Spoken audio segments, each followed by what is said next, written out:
Ayo.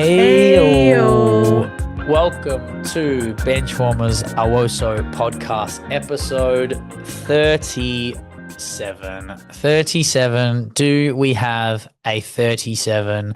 I sadly don't have a 37 on my head. I feel like Arsenal do have a 37, but they're probably like an academy kid or something. I was gonna say academy, or is it maybe a keeper? I forgot. Maybe a keeper, but we will get to that at some point. I will let you know for the other intros. I'll definitely you'll get it by part 2 or 3. I'll tell you that.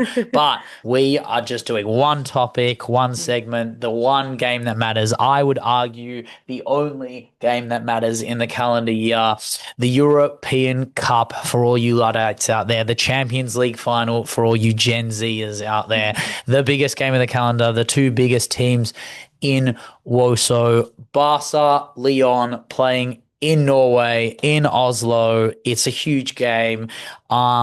Look, we've said a lot on this game. We've said a lot on whether this game would even happen, to be honest. And I mean, it goes back to like episode probably 11 out of 37 that we've done this year. But I think it goes back to episode 1. Probably, maybe, yeah, probably that. But in the sense of like that, this kind of ends an era. This is a lot of players' potential last games. A lot of players confirmed last games for their respective clubs in terms of changing the cultural fabric of what football has become in terms of the technical ability, the physicality, the intensity has been shaped by these two sides, Barcelona and Lyon. Ultimately, two different brands of football, two different Eula brands of football, but one being more, again, depending on your style, depending on the way in which you like to watch and play football, it's totally up to your taste. I think transitional football has become a lot more sought after in this generation, and we do love a physical game with a lot more technical brilliance that's more direct. And I think if you are a fan of more efficient driving into the box, not as many not overusing the ball, two-touch football, playing the way you face, that kind of thing, it extends to Giraldez's Lyon, and I think that they are obviously the team that does that best. They're the team that kind of warrants a sense of direct attacking display that has taken out the best of the defensive capabilities that WOSO has to offer in the lead up to this final.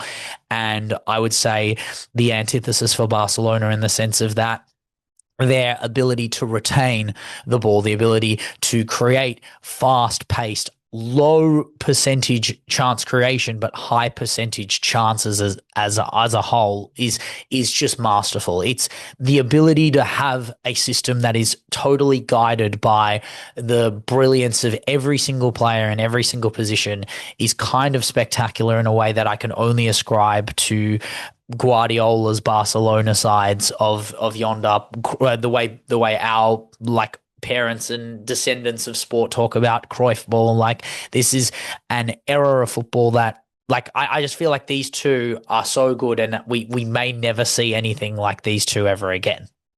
These two sides, since basically 2018 when they played a two-legged semi-final or quarter-final, I forgot what it was, have been tracking the trajectory of women's football. They've been ahead of the curve. They've been on the precipice. They've been riding the cultural zeitgeist in terms of what we want from football. They've been doing it all, and in ways that have not limited their success. They haven't they haven't caved to the pressure of, particularly Barcelona, haven't caved to the pressure of system change to get the trophy. They got the trophy on their own merit. Lyon are obviously perpetual European champions. They've done it in a way that has basically indicated or set up this precedent of how you win European trophies. To me, it's always been the best rivalry. Even geographically, they're so apart, but it is the biggest rivalry in Europe because of the fact that Barca are coming at it from in that very like Shakespearean way. It's a tragedy for them that they've lost so many times. They've played 5 times and they've only won once, and that was obviously on the biggest stage. But for them, it's still redemption. It's still going after these like giants in football. And Barcelona have reached that as of recent, but Lyon are the established giants, and to take them out would be insane. Yeah, and I think that that's the issue, is that the way in which the WOSO general public talk about this is as if if Lyon won this, it would be an upset, when the reality is that the score is 2-1. The score score is 2-1. We've seen this film very much before, and I actually think there's an argument to say that in the build-up to this final, the way in which Lyon have been playing from a visual attacking display, rather than like the ability of, Arda Hegerberg at the time of those last two finals just being an immense presence where you could just, I just don't think WOSO defenses were set up to deal with Arda Hegerberg, and now we have developed the ability to lock down defenders in a way where the Hegerberg direct run doesn't really work anymore, despite unless you put an inch perfect ball in. We have the ability to defend this direct football in a way that's a lot more impressive than the transitional football of the 18-19 final that where Marajan and Van der Sanden were absolutely running the show. Ultimately, the second game, that was also just, again, transition football. The speed at which they could attack was not able to keep up with the speed at which Barcelona could break out. And the midfield battle was always the question, the precipice, until APA finally existed. And I know Alexia was injured up until that run into the 23, what was it, 22, 23? 23, 24. Yes, thank you very much. The 23, 24 final, like Lexi was injured in the build up to that, but ultimately when all three of them are on the park, the ability to box in Lyon, a team that never wants to be boxed in, a team that's never defending in two banks of four, was sitting behind the ball and ultimately trying to throw the kitchen sink and then got caught out by Puteas in the end. I think there will be history repeating itself in this final. I don't think I personally just don't think there is new narratives to be had in this game when Heaps is still playing, Renard is still playing. It's not going to be a story of, in my opinion, like Vicky Besho coming in and announcing herself, or Vicky Lopez coming in and doing what we know they are both going to do in the future. I think this game marks the end of an era, and it's the time for those 30-year-olds to step up in the biggest moments of their entire career. It's interesting that you talk about APA, because APA really burst onto the scene 21-22, and that was also when they lost that 3-1 final. And that is the earliest inception that you're going to get of APA in the first team. That's still an APA that's growing. They had a fantastic team, one of the best attacking teams that you'll see, but it's about that dominance early on, and Lyon loved to dominate Barcelona early on in the game.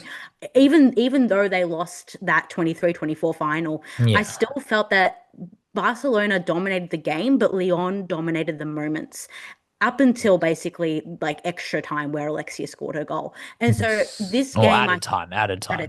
This game to me, I think will be far more even. I think it'll be what we kind of hoped for in 21-22 in terms of not having such a dominant display 20 minutes into the game and killing the game off. I actually think this might actually be quite similar to the 22-23 final of Wolfsburg and Barcelona. I don't think it'll be we can only dream. We can only dream. The Patry-esque comeback 3-goal. Like, I don't think that's going to happen. It's the greatest. It's the greatest. It's the greatest final of all time. Yeah. I think if you want to be bullish, that's fantastic. I am a little bit more of a pessimist in this scenario where we've just watched the World Cup final, the Euros final, the Asia Cup final, the previous Champions League final.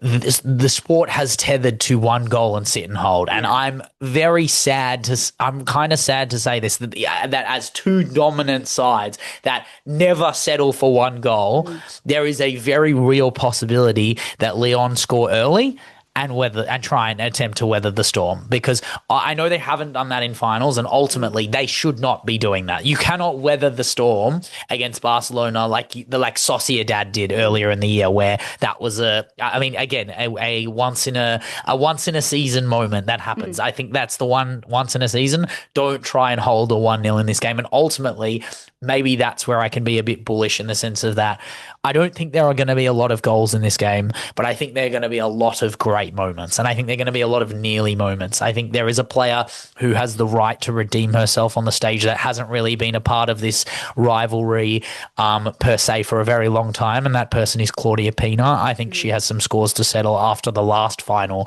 where that ball in the Arsenal game just snuck out of the bar, and I reckon she probably has nightmares about that moment. tournament, and I think she is the one who's going to be the direct substitution for Caroline Graham Hansen, who's not going to play in this final. Did they confirm that she's not going to play? I mean, I would be shocked. I would be shocked if she's starting, considering she wasn't involved in the Liga F game. She wasn't on the bench in the Liga F game. Maybe that's because they want to save her for the final. Maybe. But if she starts in a final without having played for 2.5 weeks, I think that will be all we talk about after this game. That will be all we talk about, that the mistake of playing Carolina Graham Hansen. Though we could be talking about it as genius, and the fact that she's playing in a home nation game in front of her home crowd. She's the best Norwegian on the pitch, in my opinion, despite the fact that there are two others on the other side of the coin. But I think that is a huge thing to mention as well, that Arda and Engen will feed off the crowd, regardless of whether there are Barca Lyon fans in the stadium, which obviously there will be. It'll be a packed out stadium. The question is that the people in the stadium will want Hegerberg to score, right? That's the reality of the situation. And Hegerberg lives for these finals. Is there a final? There's one final we've seen where she's gone goalless. That's it. And it's kind of insane, her record. We don't really talk about the absolute innate brilliance of Hegerberg, because she does just do that thing where it's 3 goals here, and then 0, 0, 0, and then 3, and then 2, and then she'll have a run, and then she ends up with 20 goals a season. You're like, oh, when she only scored in 6-7 games, like it doesn't make sense. But she will play a role in this final, no questions about it. I think it's a scary game. It's a scary moment for a lot of players, where, like, I don't know, they will feel a bit underdone if they don't win this game. I mean, no one wants to see the Aitana moment where she's holding that silver medal again. I don't think anyone wants to see that again. I don't think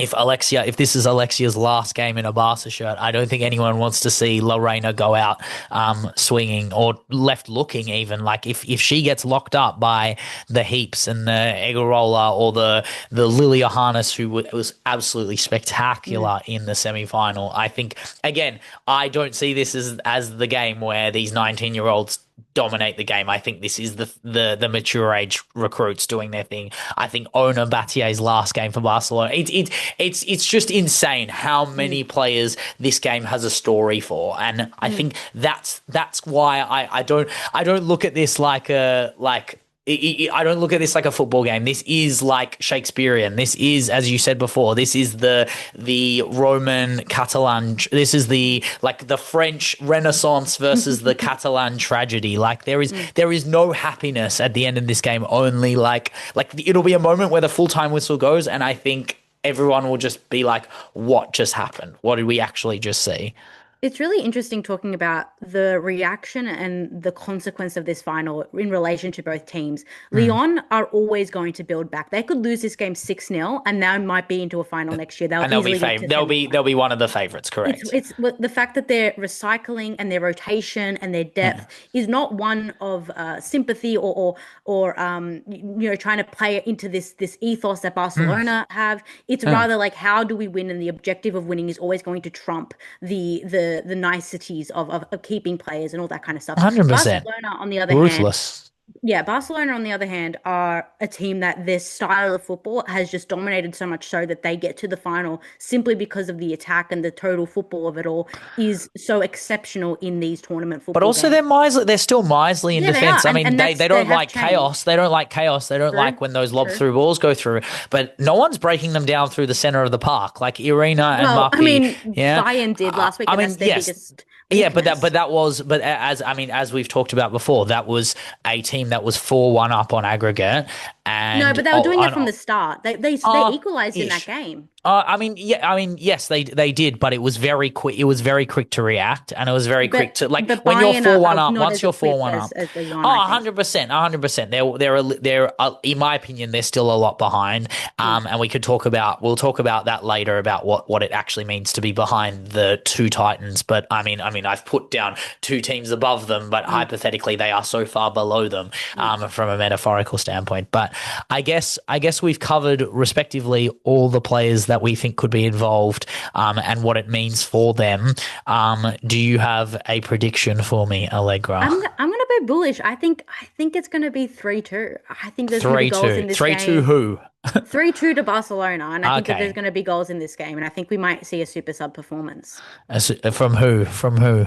I think it could be Pina. I don't think she starts. Interesting. Yeah. Wild, wild. I think it will be I think it'll be 1-1. 1-1 going into full time, and we get an extra time goal from I think Buteus. I think Buteus is off by this point. I think it's 1-0 to Barca. I think Barca score first. I Mhm. think Putellas comes off at some point, and I think Lyon score when Putellas is off. And then Okay. the tides turn, the tides change. Extra Like time. England. Extra time brings out the best in the greatest. And I think this is where we get a little reminder of who the greatest football player has been for the last 3 years. And I think we will see something change in Bon Mati in extra time. And I think that will be the goal. And I think Esme will assist both goals. I think Esme Yeah, Brutes that's a good shout. is going to assist both goals in this game. I think the way she's playing, whether she even gets a nick on and gets a third late, maybe Leon throw the kitchen sink and Esme gets one late, or Vicky gets one. I would love a youngster to be involved. I say that they're not going to be. I would love Vicky Lopez to terrorize everyone off the bench and be and have start everyone talking about her the way Yamal gets talked about, or even like they turn the coin the other way. If Lily Johannes bosses APA out of this game, I mean we got to start giving her the respect that the Yanks currently give her, right? So it'll be unbelievable conversations for generations. That's the thing, is that we will talk about this game not just next week. We will talk about this game for a very, very long time, and it represents so much to so many people, because this is, again, we love WOSO, but we love the best. We love the best. This is the best. No questions about it. And I mean, all power to both teams. Just put on a show, have fun. And I mean, I've been talking about like this game for so long. I was like, I like, as someone asked me, am I going to cry at the full time whistle? I said, I'm going to cry when the whistle goes off for 0. Like, there's just no way. Like, there's so much joy in this game. There is a bit of like, I can't wait for the pan to Kang. I expect divine dress. Like I'm treating this like expecting RuPaul's. feathers. I'm I expecting want this feathers. RuPaul's Drag Race. Like, you know, when Ru comes out, cover girl. Yeah. Like, I expect the best get up from Kang. I'm expecting like lions coming off the crest, like diamond covered lions. Like, I expect the best of the best in Oslo. She's going to be freezing cold. Maybe she'll be in a puffy jacket and then the diamond dress underneath the puffer. But God, would I love to be in Oslo for that game, but only in due time, Allegra. In due time, we will be invited by Kang to the box. But that is all we have for the preview of the Champions League final.